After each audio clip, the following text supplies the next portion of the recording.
OPS के विषय में मैं यही कहना चाहूंगी, ये मैं इनको बता सकती हूँ कि ये मेरा नहीं है। आयुष्मान कार्ड के द्वारा गरीब लोगों की मदद करना बहुत अच्छा है।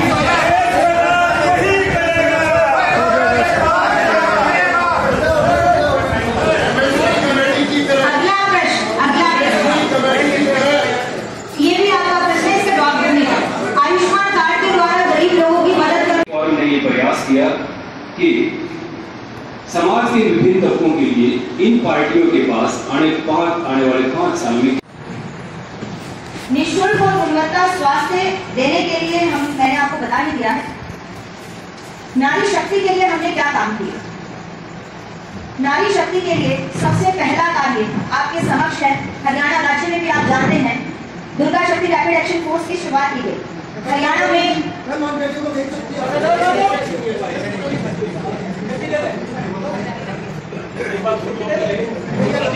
हमारे हरियाणा राज्य में हर डिस्ट्रिक्ट में महिला थाने खोले गए। आप सब में से उम्र में बड़े हैं, आपने चौटाला साहब की सरकार देखी है, आपने हुड्डा जी की सरकार देखी है। मेरी उम्र इतनी नहीं है, लेकिन मैंने सुनी सुनाई बात पर जो मेरे बड़ों ने मुझे बताया है, आप इस बात से मन ही मन सहमत जरूर होंगे, चाहे मुंह से बोलकर सहमत ना हो। जो कानून व्यवस्था, जो महिलाओं की दुर्दशा उस वक्त थी, वो आज नहीं है। आज महिलाएं अपनी बात रख सकती हैं और आज महिलाएं अपने कोई भी इश्यूज को, चाहे उनके साथ कोई दुष्कर्म की बात है, चाहे उनके साथ घरेलू हिंसा की बात है, वो पुलिस स्टेशन में जाकर दर्ज करा सकती हैं और वहां पर एप्लीकेशन एफआईआर लिखने के लिए जो होगा वो महिला कांस्टेबल ही होगी, वहां पर पुरुष कांस्टेबल नहीं होगा। पुरुष उनकी एप्लीकेशन को नहीं नोट करेगा। ये सबसे बड़ी बात, ये सबसे बड़ी व्यवस्था की बात महिलाओं के लिए केवल और केवल संभव हो पाया तो वो भारतीय जनता पार्टी की सरकार में संभव हो पाया। हमारे संकल्प पत्र में महिलाओं के लिए लखपति दीदी बनाने की योजना है, जिस पर हमने पहले भी काम किया है। अभी तक 3 करोड़ ग्रामीण महिलाओं को 1-1 लाख रुपए देकर उन्हें कोई भी कारोबार शुरू करने के लिए लखपति दीदी बनाया गया और इस कार्य को आगे भी जारी रखा जाएगा। हमने महिलाओं को SHG उत्पादकों को ग्राहक तक पहुंचाने का काम किया और महिलाओं को SHG सर्विस क्षेत्र से जोड़ने का काम किया।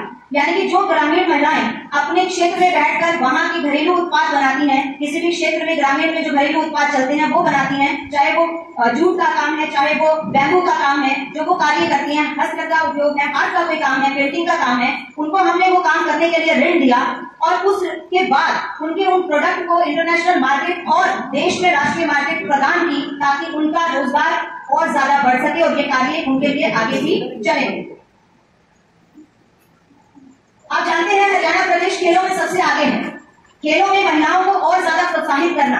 आज हरियाणा भारत देश में सबसे ज्यादा गौरवशाली प्रदेश है, जहां हमारे प्रदेश की महिला खिलाड़ी जो हैं वो सबसे ज्यादा पदक लेकर आती हैं और उनको जो भी सुविधाएं मुहैया करानी होती हैं, चाहे वो खेल परिसर हो, चाहे उनके लिए मैट हो, चाहे उनके लिए अन्य सुविधाएं हो, और सबसे बड़ी बात पदक जीतने के बाद जो प्रोत्साहन राशि है उसमें जो आज इजाफा किया गया है वो पुरानी सरकारों के समय में इतना ज्यादा नहीं था जितना आज है। इसलिए ये जो आगे भी है इस स्कीम पर, इस योजना पर काम होगा और खिलाड़ियों के प्रोत्साहन के लिए और सबसे ज्यादा महिला खिलाड़ियों के प्रोत्साहन के लिए ये कार्य किए जाएंगे।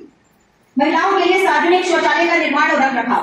मैं फिर से कहूंगी, यहाँ पर हम लोग 11 महिला साथी बैठे हैं, जिसमें से 4 महिला साथी मेरी हम उम्र लग रही हैं और बाकी मुझसे थोड़े बड़े हैं।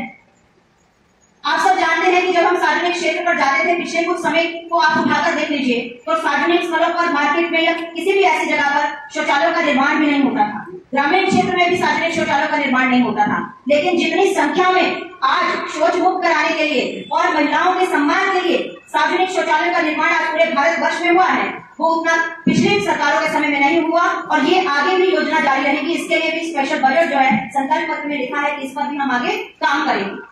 शायद हम ये बात इतनी अहमियत से ना समझ पाए, लेकिन आप छत्तीसगढ़, बिहार, मध्य प्रदेश के उन बेहद सुदूर इलाकों को सोचकर देखिए, क्योंकि मुझे एक बार डबरा ब्लॉक मध्य प्रदेश में 18 दिन रहने का मौका मिला और मैंने बिहार में आदिवासी क्षेत्र में काम किया। वहां की स्थिति को देखकर मुझे आज भी लगता है कि भारत जो है वो बहुत ही पीछे है और अभी इन गरीब कल्याण योजनाओं की जरूरत अभी और ज्यादा है और ज्यादा वक्त हमें इन योजनाओं पर काम करना पड़ेगा। युवाओं के लिए इस बार हमारे संकल्प पत्र में युवाओं के लिए क्या काम किए, जब आप मुझसे प्रश्न पूछेंगे तो मैं तब भी उत्तर दूंगी, लेकिन संकल्प पत्र में क्या है वो मैं आपको बता देती हूँ। स्पेशल हम इसके लिए लेकर आ रहे हैं पेपर लीक नियंत्रण के लिए कानून। पिछले बहुत समय से आप देख रहे होंगे, चाहे कांग्रेस की सरकार थी, चाहे चौटाला साहब की सरकार थी, और कुछ चीजें आपको इस बार भी दिखी होंगी। पेपर लीक एक मुद्दा है, इसको रोकने के लिए इस पर ठोस कानून लाना हमारी अगली योजना है। पारदर्शी सरकारी परीक्षाएं करवाना हमारा अगला योजना का पार्ट है। आप भी जानते हैं किस तरह से मानना न मानना आप पर है, लेकिन जिन लोगों की नौकरियां लगी है पारदर्शिता से, आप उनके मन को जाकर टटोलिए, आप उनसे 2 वक्त बैठकर बात करिए। हो सकता है पहली बार आपको सच ना बताएं, दूसरी बार में आपसे इकट्ठा हो जाए और आपको सच बताएं, लेकिन एक बार इसको वेरीफाई जरूर करिएगा, क्योंकि आज हरियाणा प्रदेश में मुख्यमंत्री के आवाज से लिस्ट बनकर नहीं जाती है। मैं भी उसकी भुक्तभोगी हूँ। मैं आज हरियाणा प्रांत की सबसे पढ़ी लिखी महिला हूँ। मैंने 10 सब्जेक्ट्स में मास्टर किया और 10वीं मास्टर मेरी चल रही है। आज भी मैं एक यूनिवर्सिटी की स्टूडेंट हूँ, लेकिन सरकारी नौकरी का फॉर्म मैंने भी भरा था 2009 के बाद। मेरी नौकरी नहीं लगी थी और मेरी एक भी एमए 50% से पास नहीं है। मैं डिस्टिंक्शन से पास हूँ, डीयू की टॉपर हूँ। मैं एमएससी फॉरेंसिक साइंस हूँ, डीयू नॉर्थ कैंपस से। मैंने भी जीजेयू में फॉर्म भरा था सरकारी नौकरी के लिए, लेकिन मुख्यमंत्री आवास से आई लिस्ट और हमारे हिसार के जो प्रसिद्ध नेता थे कांग्रेस के, उनकी लिस्ट में मेरा नाम नहीं था। इसलिए आज मेरे पास सरकारी नौकरी नहीं है। जिसकी पारदर्शिता से सरकारी नौकरी लगी है, जिस परिवार से मिली है, उस परिवार से पूछकर देखेगा। और ये प्रणाली हम पूरे देश में लागू करने जा रहे हैं। ये हमारे संकल्प पत्र में है। इंफ्रास्ट्रक्चर निर्माण, आप जानते हैं कि पूरे देश भर में आज जो इंफ्रास्ट्रक्चर निर्माण हुआ है, जिस तरह से आज रेलवे कॉरिडोर्स बनाए गए हैं, जिस तरह से पूरे देश भर में आज एयरपोर्ट्स बनाए गए हैं, जिस तरह से आज चारों तरफ हाईवेज का नेटवर्क बिछा है। जब भी आप अपनी गाड़ी लेकर, मेरी जो साथी महिला बैठी हैं, मुझसे वरिष्ठ हैं, आप भी गाड़ी चलाकर जब हाईवे पर निकलती होंगी तो किसी का धन्यवाद तो जरूर करती होंगी, किसी का तो करती होंगी जिसने निर्माण किया है, चाहे वो बीजेपी के नेता ने किया हो या कांग्रेस के नेता ने किया हो। ये जो विकास की लहर आप देख रहे हैं, ये संभव हो पाया है नरेंद्र मोदी जी के नेतृत्व में। मार्गदर्शन में काम करते हैं। आज जो स्थितियां देश के अंदर बनी हुई हैं, उन स्थितियों में असमानताएं बढ़ी हैं, अन्याय हुआ है। इसलिए भारतीय राष्ट्रीय कांग्रेस ने अपने इस घोषणा पत्र का नाम न्याय पत्र दिया है। न्याय पत्र इसलिए दिया है ताकि सबके साथ न्याय हो सके। जो असमानताएं बढ़ी है, जो अन्याय हुआ है, हमने 2019 में जो बातें कही थी अपने घोषणा पत्र में और जो हमने चेतावनी दी थी, उसके अनुरूप की सरकार के अंदर कार्य हुए हैं। युवाओं की नौकरियां चली गई। आज बेरोजगारी दर 8% है। स्नातक ग्रेजुएशन के बीच बेरोजगारी दर 40% से अधिक है। 3 कार्य कृषि कानूनों के खिलाफ लड़ने के लिए 16 महीने तक सड़कों पर उतरना पड़ा। ये कानून किसानों को कारपोरेट घरानों का गुलाम बना देते। किसान अपने हकों की लड़ाई के लिए आज भी संघर्षरत है। व्यापारियों का व्यापार चौपट हो गया।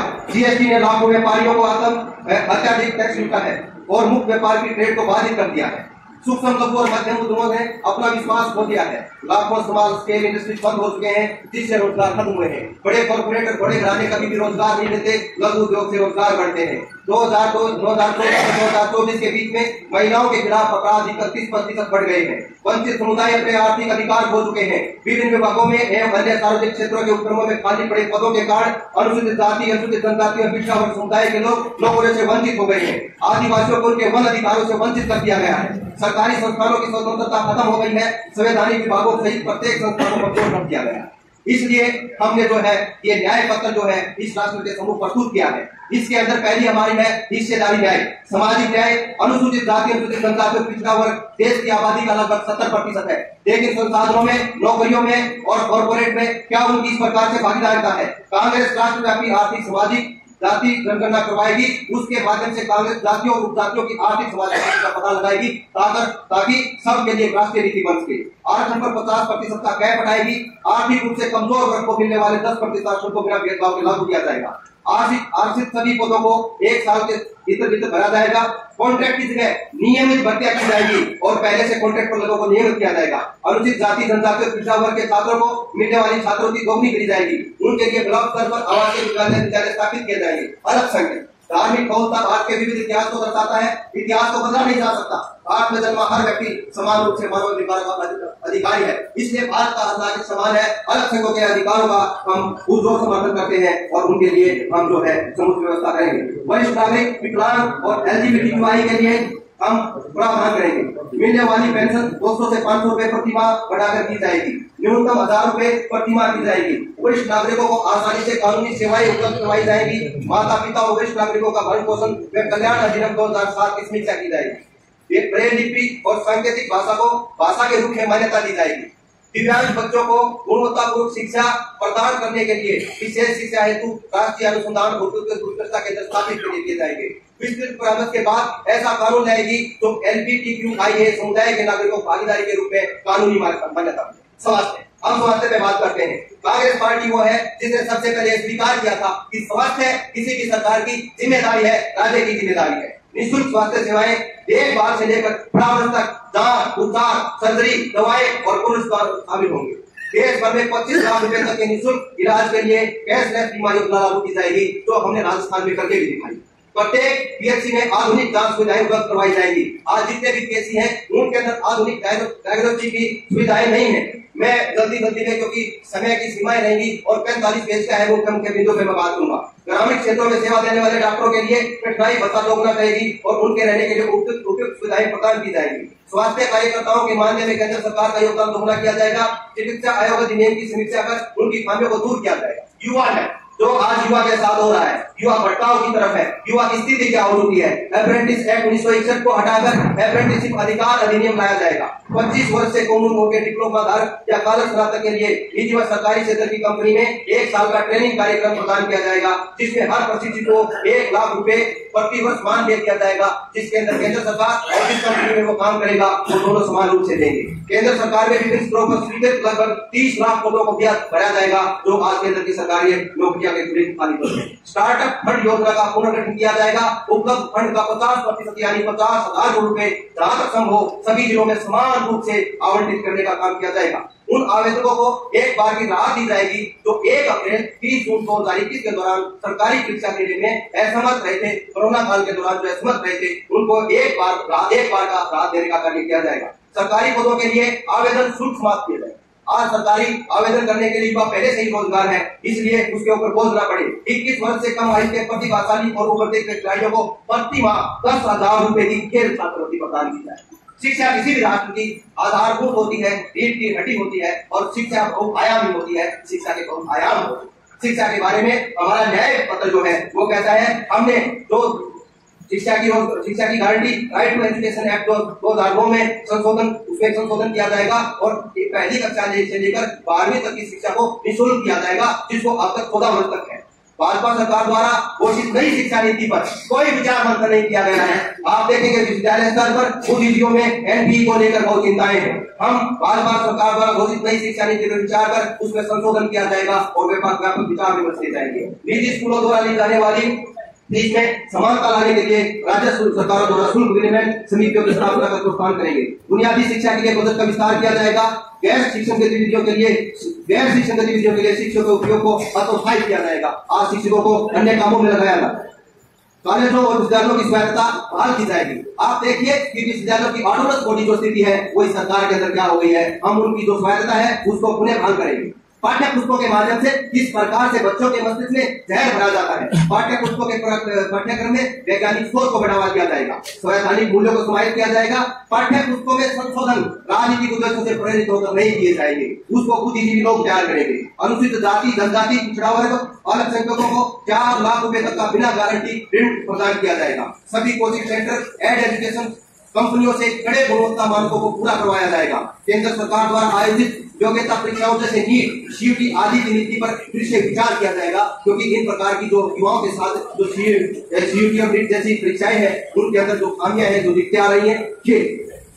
प्रत्येक खेल निकाय में अब देखिए जो बातें हो रही थी, खेल के अंदर क्या हुआ है, किस प्रकार से खिलाड़ियों के साथ जो स्थितियां घटित हुई है, क्या अन्याय उनके साथ हुआ है, निकाय किस प्रकार से अपनी उनकी स्वतंत्रता का हनन किए हुए हैं, किस प्रकार से खिलाड़ियों का निकायों द्वारा शोषण हो रहा है। प्रत्येक खेल निकाय में यह प्रावधान हो कि सक्रिय खिलाड़ियों, पूर्व खिलाड़ियों व महिलाओं को प्रतिनिधित्व मिल सके। खेल निकायों के लिए कानून बनाया जाएगा जो ओलंपिक चार्टर का पूर्ण अनुपालन एवं स्वतंत्रता और पूर्ण जवाबदेही को सुनिश्चित करेगा।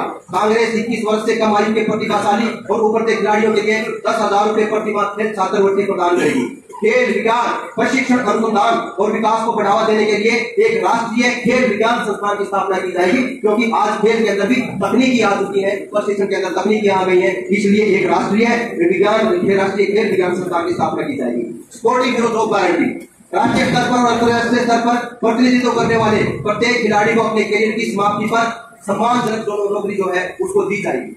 नारी न्याय आधी आबादी इस प्रकार से जो है अन्याय उसके साथ हो रहा है। हम महालक्ष्मी नोटबंदी ने जो उनके पास एक पैसा था जो अपनी अगर बेटी आती है उसको देते हैं, इस प्रकार की जो घर की जरूरत नारी पूरा करती है, तो उसको नोटबंदी ने किस प्रकार से उन नारियों के पास, जो गृहिणियों के पास पैसा था वो निकलवा दिया है। महालक्ष्मी योजना कांग्रेस ने प्रत्येक गरीब परिवार को बिना शर्त 1 लाख रुपए प्रति वर्ष प्रदान करने का संकल्प किया है। यह राशि घर की सबसे बुजुर्ग महिला को खाते में स्थानांतरित की जाएगी और बुजुर्ग महिला अगर नहीं है तो घर का जो सबसे वरिष्ठ होगा, बुजुर्ग होगा, उसके खाते में की जाएगी। महिला सशक्तिकरण, महिलाओं के लिए 1/3 आरक्षण जो ये कहा गया है कि अभी कि उसको 2029 से लागू किया जाएगा, 2029 से क्यों लागू किया जाएगा? अगर कांग्रेस पार्टी आपके आशीर्वाद से अगर कांग्रेस पार्टी की इंडिया गठबंधन की सरकार बनती है तो जिन राज्यों में 2025 के अंदर सरकारें आएगी, विधानसभा गठित होगी, उनके अंदर 1/3 बहुमत जो है नारी के लिए, महिलाओं के लिए जो है उसको तुरंत प्रभाव से दिया जाएगा।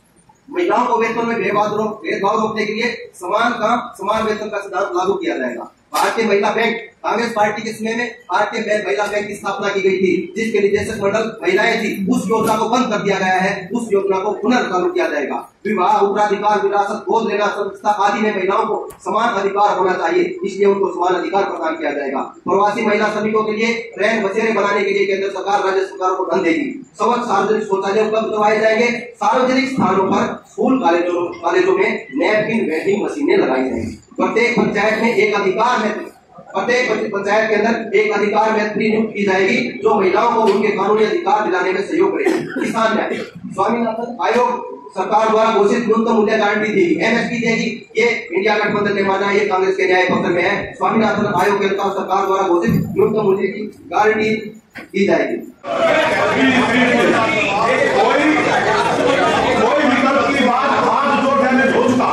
उसके रिपेयरिंग कैसे होगी, पहले तो डैमेज को पहचान कर कभी रिपेयरिंग मैं कह रहा हूँ, बहुत सबूत है, आंकड़े हैं, दुनिया भर की रिपोर्ट है। आज दुनिया का सबसे ज्यादा असमानता का समाज बना है हिंदुस्तान। ये मेरी नहीं कहनी, देश रिपोर्ट भी लिखा है। यहाँ इस देश के अंदर शासन 10 साल के शासनकाल में आंकड़े गवाह है, गरीब किसान के नहीं, खेत मजदूर के नहीं, कॉर्पोरेट के 17,86,000 करोड़ रुपए आम जनता की बचत की कमाई, बैंकों का वो कर्जे माफ किए 17,46 करोड़ हमने तो अपने इसमें लिखा है। दूसरी बात, इसी समय के ऊपर पेट्रोलियम पदार्थ अकेला महंगाई को बढ़ाने के लिए और जनता को लूटने के लिए और अपने यार पूंजीपतियों को फायदा पहुंचाने के लिए 28,33,000 करोड़ रुपए का अकेला पेट्रोलियम प्रोडक्ट, तेल, पेट्रोल, गैस, इनके ऊपर टैक्स बढ़ा करके मोदी की सरकार ने 9.5 साल में रेवेन्यू के रूप में कमाया है या देश की जनता को लूटा। अब सवाल यही है, विकल्प का मैं चर्चा करूं। संक्षिप्त में कह लूं, जो सिरके पर खड़ी है ना अर्थव्यवस्था, जो आगे बीजेपी की सरकार ने देश की अर्थव्यवस्था, सामाजिक व्यवस्था, राजनीतिक व्यवस्था जो सिरके पर खड़ी है वह आगे बढ़ रही है। और मोटा विकल्प यो है, ये रखिए, ये जो आज इसमें लिखा है, सिर्फ विकल्प यो है कि आज क्राइसिस जो देश की अर्थव्यवस्था में जो पैदा हो गया, बेरोजगारी रिकॉर्ड हो गया, 42% ग्रेजुएट बेरोजगार है देश में। लोगों की परचेसिंग पावर खत्म होती जा रही है क्योंकि वेतन बढ़ नहीं रहे, रोजगार मैंने बताया घट रहे लगातार, वेतन वास्तविक मूल्य वेतन का मजदूरों का घटा है। खेती संकट में, आत्महत्या रिकॉर्ड तोड़ है, 40 किसान खेत मजदूर रोज आत्महत्या कर रहे हैं। लोगों की खरीदने की क्षमता लगातार घटती गई। जो अगर देश आगे बढ़ाना है तो सीधी बात यह है कि कॉर्पोरेट को कूदने की बजाय, उनको उनके कर्जे माफ करने की बजाय, उनके टैक्स कम करने की बजाय इस देश की जनता के हाथ में पैसे दे दो, उनकी आमदन बढ़ा दो, उनको रोजगार उपलब्ध करवाया जाए। कैसे होगा ये? तो कहने की बात है, हमने करके दिखाया। विकल्प ऐसा सब सीमित संसाधन।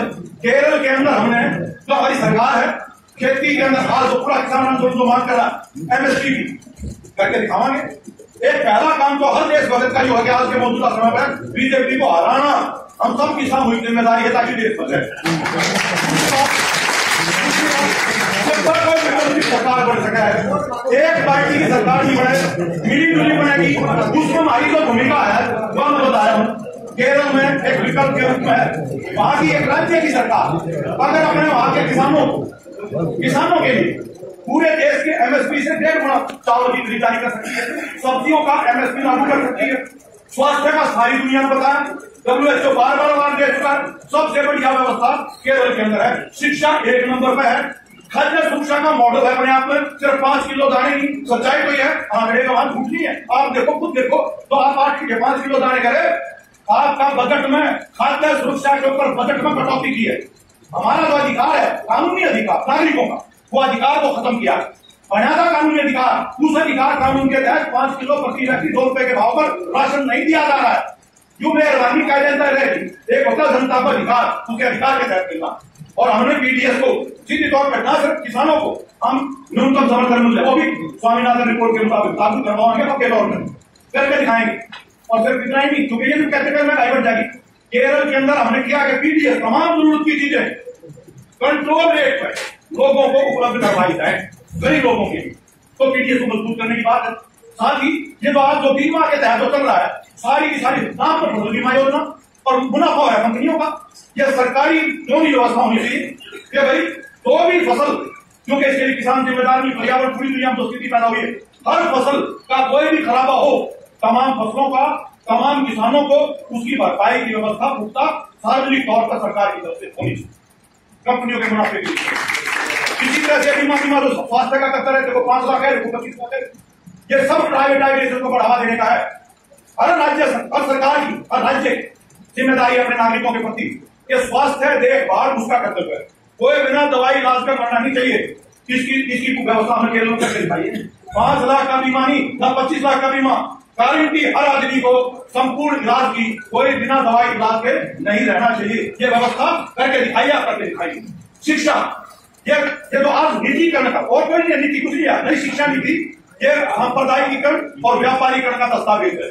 2 साल हो गया न्याय में चिट्ठी आ रहा है कि यूनिवर्सिटीज को ग्रांट नहीं देंगे आगे, या चिराग योजना और कुछ नहीं है, सरकारी स्कूल बंद करने की है, तो व्यापारीकरण प्राइवेटाइजेशन करने का है। और इससे बड़ी हमला इस देश पर और कोई नहीं है कि हमारे देश की आगामी पीढ़ी को पंगु बना दो दिमागी रूप से। उसमें सिलेबस की तमाम रैशनैलिटी, वैज्ञानिकता टोट है, ढूंढ के खत्म की जा रही है। हमारी जो इतिहास है जिससे हम प्रेरणा ले सकते हैं, उस इतिहास को सांप्रदायिक या मैदान करा काम फूट डालो राजनीति इतिहास को आज सांप्रदायिक आधार के ऊपर करोड़ करोड़ के बर्तन पढ़ाओ है। बिना भाई सावरकर चिड़िया के ऊपर बैठ कर घूमा था, साहित्य के पास की बात, फिर साइंस के अंदर राजनीति छुरी उसको हटाया जा रहा है। आज देखिए टैगोर का, प्रेमचंद का, तमाम के तमाम मैथमेटिक्स का कौन सा वैदिक मैथमेटिक्स, ये साइंस की होती है जन्मते हैं। तो इस हिसाब से आज सवाल यह है शिक्षा के अंदर न सिर्फ सार्वजनिक सभी नागरिकों की, जो हमारा संविधान कहता है इक्वालिटी, इक्विटी, तो सबके लिए शिक्षा उपलब्ध करवाना, गुणवत्तापूर्ण शिक्षा, वैज्ञानिक शिक्षा, ये जिम्मेवारी है। उसके तहत 6% कम से कम शिक्षा के ऊपर जीडीपी का खर्च होना चाहिए, 5% स्वास्थ्य के ऊपर जीडीपी का खर्च होना चाहिए। कई भाई का घर पे जीता होंगे, मैं इस रिपोर्ट का हवाला दिया कि अभी 40% देश की दौलत के मालिक बन गया 1%, ऊपर की अमीरी 1%, और जो चीजें दौलत पैदा करी है 50%, गरीब मजदूर किसान उनके जिम्मे से 3%। और उसी रिपोर्ट में एक उदाहरण दिया कि देश में जो खरब प्रति पैदा होगी हिंदुस्तान में, अगर सिर्फ 167 ऊपर गिनती के 140 करोड़ का देश है, ध्यान से सुना, 140 करोड़ के देश में 167 परिवारों पर अगर संपत्ति कर लगा दिया जाए सिर्फ 2%, सिर्फ 2%, 167 परिवार, मेरी रिपोर्ट नहीं, ये इंटरनेशनल रिपोर्ट है, सिर्फ 2% टैक्स लगाया जाए तो कितनी आमदन है? वो इतनी है कि पूरा केंद्र और राज्य सरकारों का कितना स्वास्थ्य पर खर्च होता है उसका ड्योटा हो गया।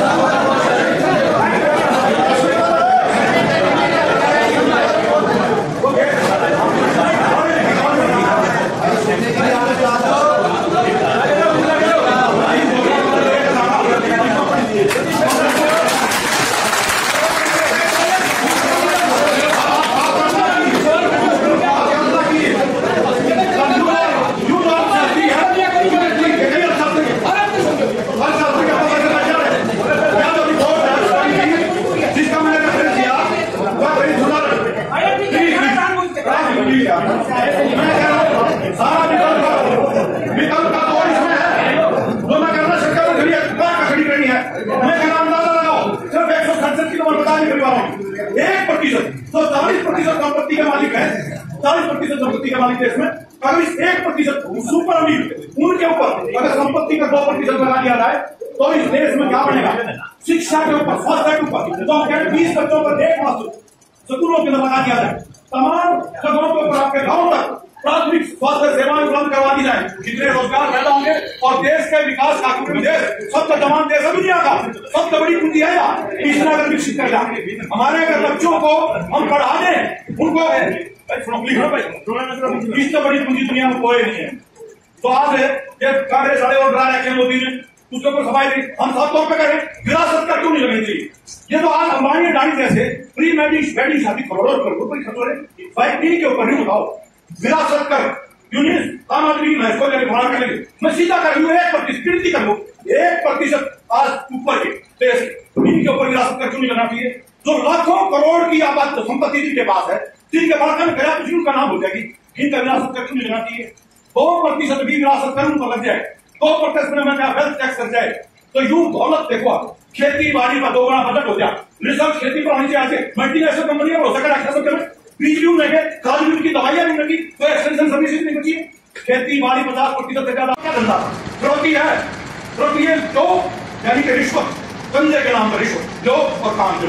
और तीसरा यह है काला धंधा, फर्जी कंपनियां आजाद होनी चाहिए, वो कंपनियां जिनकी खुद लागत नहीं है इतनी, उससे कई गुना ज्यादा धंधा दे रहे, जिनका खुद का मुनाफा नहीं है उससे कई गुना ज्यादा धंधा दे रहे, कितना है वो पैसा, कहाँ है वो, इन सब की कार्रवाई क्यों होनी चाहिए।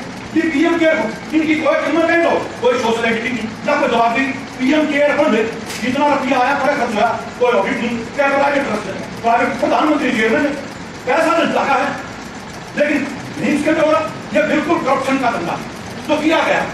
और इस आधार के ऊपर तमाम के तमाम ये कानून जो बनाए गए, भाजपा जिंदगी बाहर में बैठा था, अब तक हमारे देश में था कि कोई भी आदमी जब तक दोष सिद्ध नहीं हो जाता वो निर्दोष है, और उल्टा करिए जब तक उसको निर्दोष सिद्ध नहीं होता वो दोषी रहेगा, पकड़ के भीतर कर दो। 6 साल हमारी सोमस है, आप देखिए अपन प्रोफेसर बुद्धिजीवी, सामाजिक कार्यकर्ता, छात्र नेता, क्या नहीं तो जेलों के अंदर सड़ रहे, जमानत करेंगे, पॉलिटिकल पार्टी उनके नेता की सबके ऊपर आज इस तरह से जो एक पूरी तरह से कभी देखा था कोर्ट में एमपी को सस्पेंड कर दो बिना बहस के, कानून बन जाए देश के अंदर, और वो भी बुनियादी क्रिमिनल कोड सब न्याय समिति सब बदल दी, कोई डिस्कशन नहीं है। ये तमाम की तमाम अपने सामने, इसलिए घोड़े का ज्यादा समझो। आज संकट हमारे पुरखों की दी हुई दौलत है, उसको बचाना हम सबकी सामूहिक जिम्मेदारी है। ये चुनाव देश को बचाने का चुनाव है, और इसमें आने वाले समय में बुनियादी तौर पर विकल्प हमें खड़े करने पड़ेंगे। क्योंकि इसके अंदर हमने किया, आपने से कुछ सवाल होंगे उसके बारे में और चर्चा करेंगे। एक बीजेपी ने एक सरल सामंजस्य को बना दिया जो दुनिया सबने दे रहा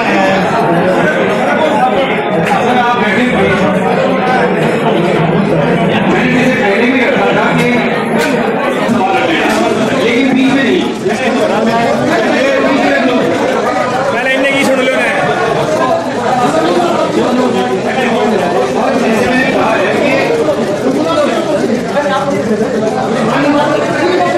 देखिए अनलिमिटेड टाइम नहीं है हमारे पास, ये लिमिटेड टाइम है।